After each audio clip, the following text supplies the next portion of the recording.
सर्वे भवन्तु सुखिनः सर्वे सन्तु निरामयाः सर्वे भद्राणि पश्यन्तु मा कश्चित् दुःखभाग् भवेत् मा कश्चित् दुःखभाग् भवेत् मा कश्चित् दुःखभाग् भवेत्।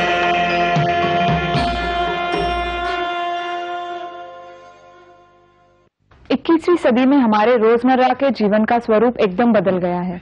मानसिक क्लेश, तनाव, काम का बोझ, इसमें से कोई ना कोई परेशानी हर एक के जीवन में कहीं ना कहीं जरूर मौजूद है। हम आपके लिए लाए हैं ज्ञान और गतिविधियों की अनोखी श्रृंखला, जिसकी मदद से आपको मिलेगी शारीरिक और मानसिक शक्ति, यानी कि आप आज की जिंदगी की मुश्किलों का सामना बेहतर ढंग से कर सकेंगे। So join us and let go।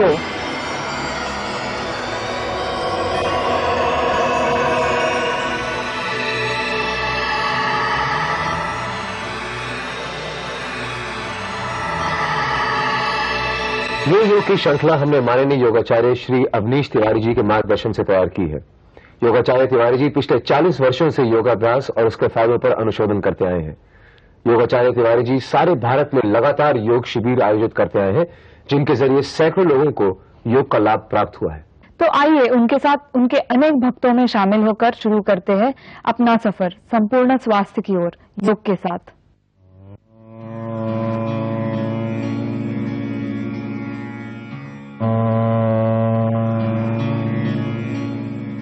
योगाचार्य Shri Awanish Tiwari ji पिछले 40 वर्षों से योगा के क्षेत्र से जुड़े हुए हैं।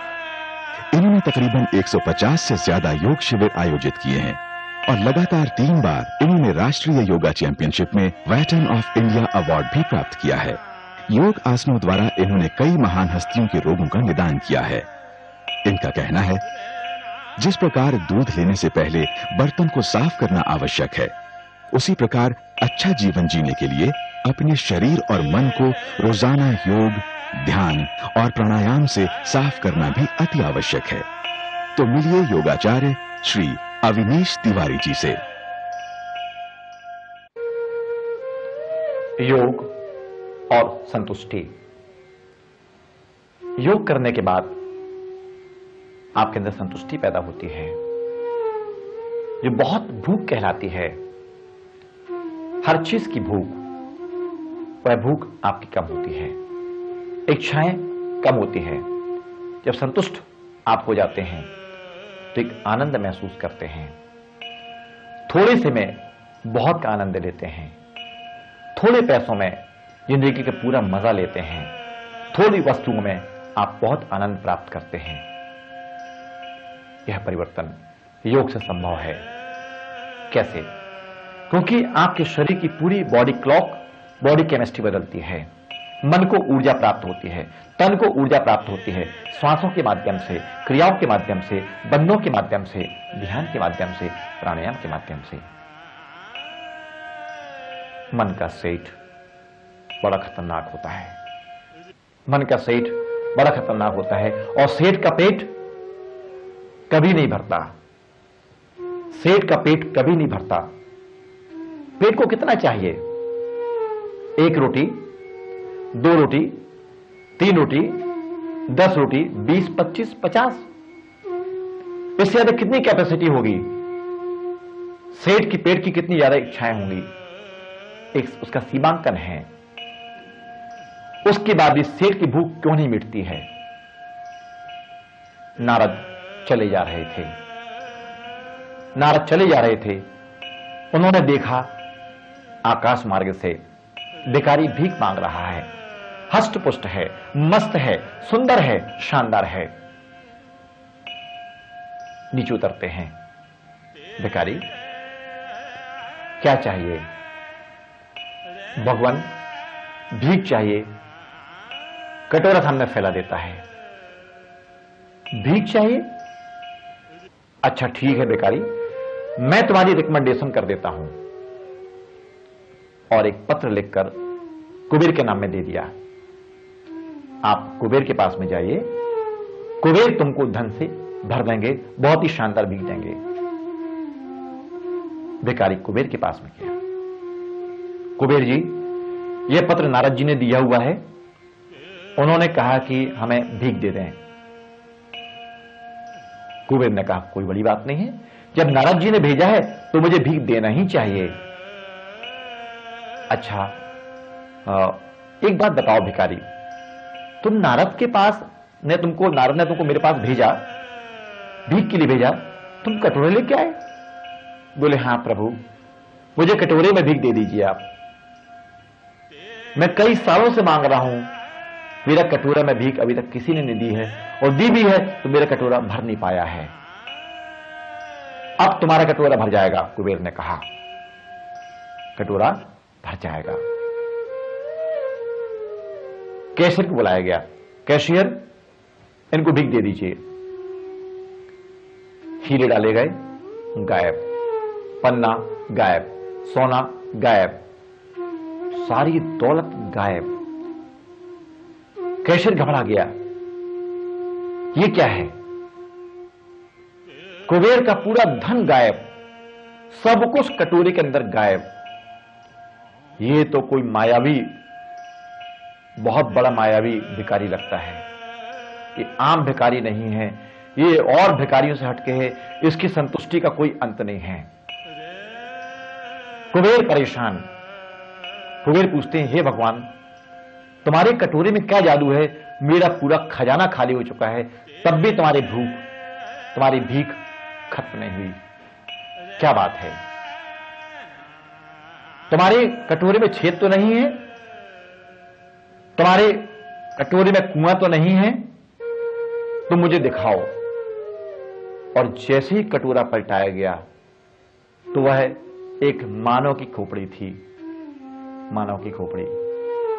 मानव की खोपड़ी कभी संतुष्ट नहीं होती है। इसको कितने भीख दीजिए आप, टाटा बन जाइए, बिरला बन जाइए, इसकी भूख कभी शांत नहीं होने वाली है।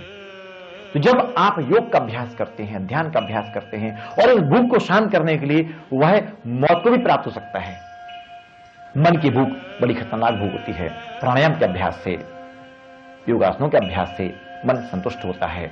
हमारे यहां कुछ आसन ऐसे हैं, जैसे सर्वांगासन है, शशांक आसन की क्रियाएं हैं, भुजंगासन की क्रियाएं हैं।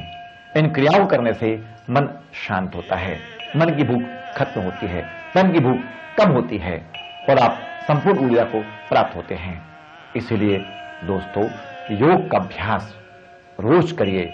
24 घंटे में से 24 घंटे में आप 22 घंटे संसार को दीजिए, सबको दीजिए, लेकिन 2 घंटे आपका अपना होना चाहिए, जिस पर केवल आपका अधिकार हो।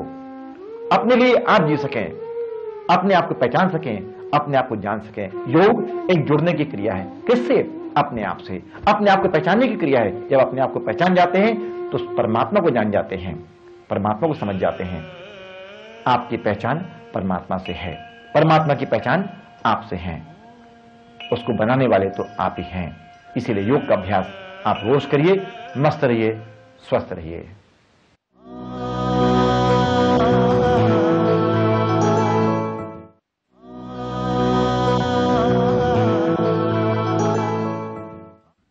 सर्वांग आसन।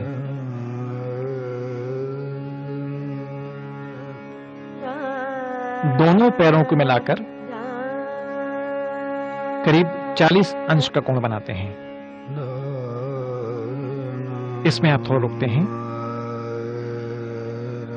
पैरों ऊपर बढ़ाइए, 90 अंश के कोण पर लाते हैं।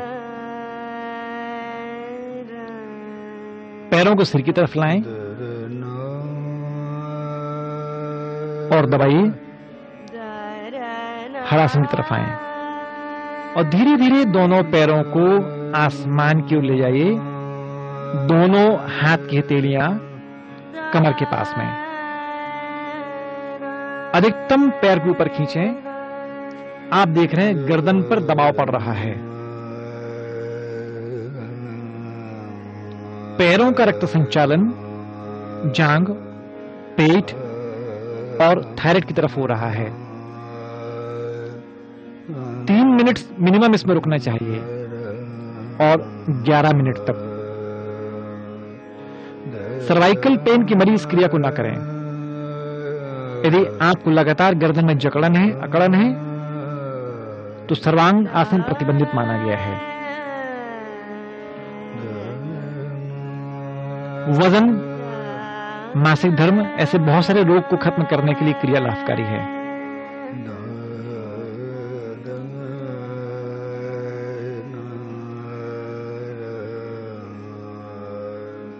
इसी में आप पंजों केवल नमस्कार मुद्रा कर सकते हैं।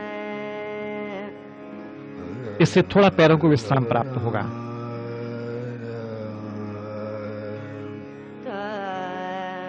अब आप पद्मासन लगा लीजिए।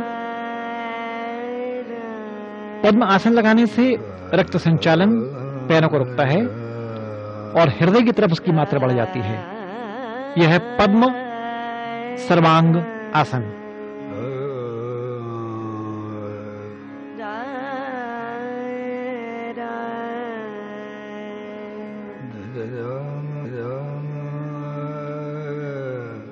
अब धीरे धीरे दोनों घुटने मोड़कर चेहरे के पास में लाएं। पद्म गर्भासन क्रिया। आप देख रहे हैं पेट पर दबाव महसूस हो रहा है, चेहरे पर दबाव, पीठ पर दबाव, जांघ की पेशियों पर दबाव। इस क्रिया में 30 सेकंड के ऊपर न रुकें।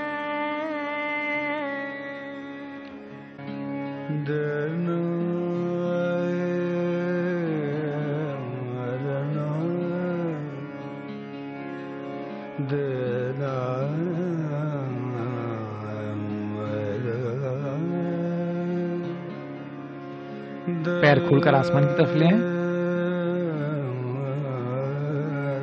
विपरीत करनी। विपरीत करनी क्रिया संपूर्ण यौवन को प्राप्त करने के लिए लाभकारी है। यानी सेक्स पावर बढ़ाने के लिए इससे अच्छा योगासन और नहीं है। आपकी ऊर्जा बढ़ती है। हलासन में आइए और धीरे धीरे आप पैर को आहिस्ता से वापस ले आएं।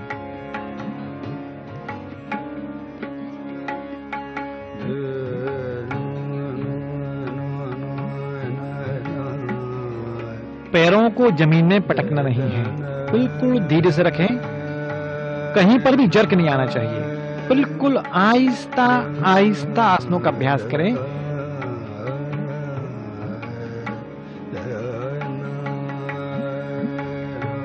सर्वांग आसन। कंधों के बल आप संतुलित होते हैं। भार कंधों पर, हथेलियां कमर के पीछे लगी होती हैं। यह क्रिया थायराइड ग्लैंड्स के लिए लाभकारी है। T3, T4, TSH। यदि वेरिकोस वेन्स आपका बढ़ रहा है, पैरों में दबाव बढ़ रहा है, पिडली में दर्द है, जांघ में दर्द है, तो रक्त संचालन हृदय की तरफ बढ़ेगा, थायराइड की तरफ बढ़ेगा। तो सर्वांग आसन थायराइड ग्लैंड्स को बैलेंस करने के लिए, सामान्य करने के लिए योग में सबसे अच्छी क्रिया मानी जाती है, सबसे बढ़िया क्रिया मानी जाती है। इस क्रिया का अभ्यास आप लंबे समय तक करें, हृदयघात की संभावनाएं कम होती हैं, वजन में कमी होती है, चेहरे की सूजन खत्म होती है। महिलाओं का मासिक धर्म सामान्य करने के लिए इस आसन का प्रयोग जरूर करें।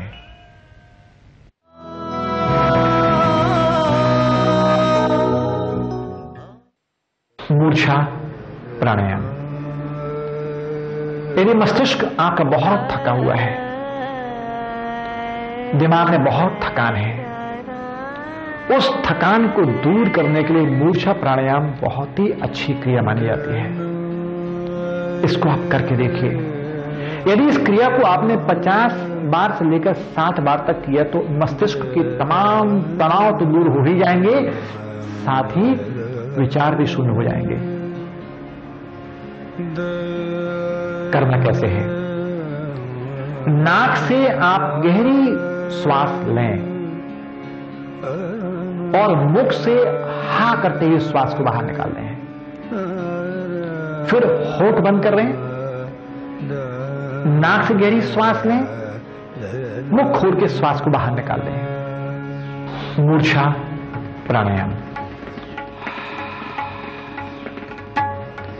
नाक से आप गहरी श्वास लें और मुख से हा करते हुए श्वास को बाहर निकाल लें। फिर होठ बंद कर लें, नाक से गहरी श्वास लें, मुख खोल के श्वास को बाहर निकाल दें।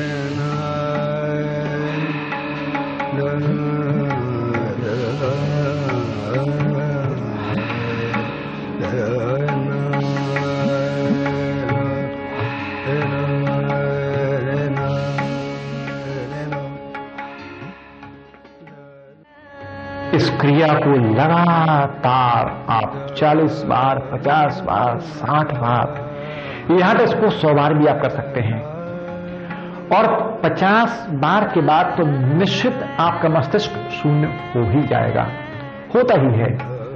तो दिमागी तनाव को खत्म करने के लिए यह मूर्छा प्राणायाम की क्रिया लाभकारी है।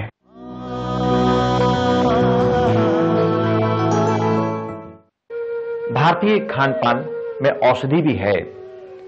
हमारे आसपास के जंगल में ऐसी बहुत सारी औषधियां हैं जिनकी जानकारी भी हमको होती है तो हम बहुत सारे लाभ प्राप्त कर सकते हैं। उदाहरण के लिए गमार पाठा और उसका गूदा, ये तो अमृत है। यदि गमार पाठा को मिल जाता है, उसके गूदे को निकालकर अपने स्किन में रोज मसाज करिए। गमार पाठा 100 ग्राम, गमार पाठे का गूदा 100 ग्राम, एवियन कैप्सूल उसको आप काट लीजिए, उसका रस उसमें मिला लीजिए, गुलाब जल मिला लीजिए, उसको फेंट कर पूरे स्किन में मसाज करिए। स्किन के सारे पैचेस निकल जाएंगे, स्किन आपकी स्मूथ होगी, सुंदर होगी।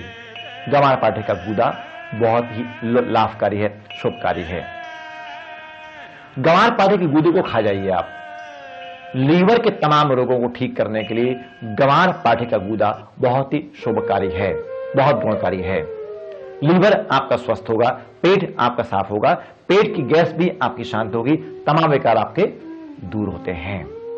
तीसरी बात, यदि आपकी स्किन में बहुत जला हुआ भाग है या जल गई है, त्वचा आपकी जल गई है, तो गमार पाठे का गूदा आधा किलो, गमार पाठे का गूदा आधा किलो, 100 ग्राम रार, नोट करिए 100 ग्राम रार, 200 ग्राम तिली का तेल, 200 ग्राम तिली का तेल, इनको आप आपस में मिला लीजिए और मिलाकर मध्य आंच में इसको आप घोंटिए।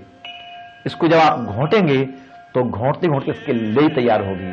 वो लेई आप घर में रख लीजिए और उस लेई को जब भी कहीं आप जल जाते हैं उस स्थान पे आप लगा दीजिए।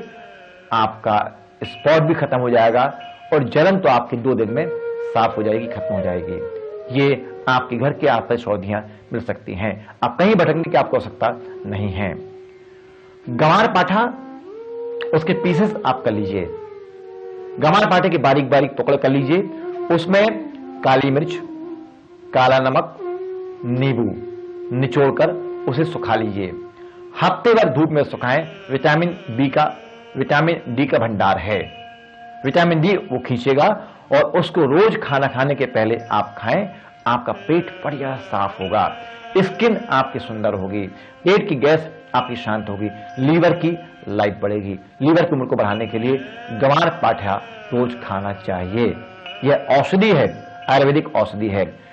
महर्षि चरक ने औषधि विज्ञान के जन्मदाता कहे गए हैं, आयुर्वेदिक औषधि के जन्मदाता है महर्षि चरक।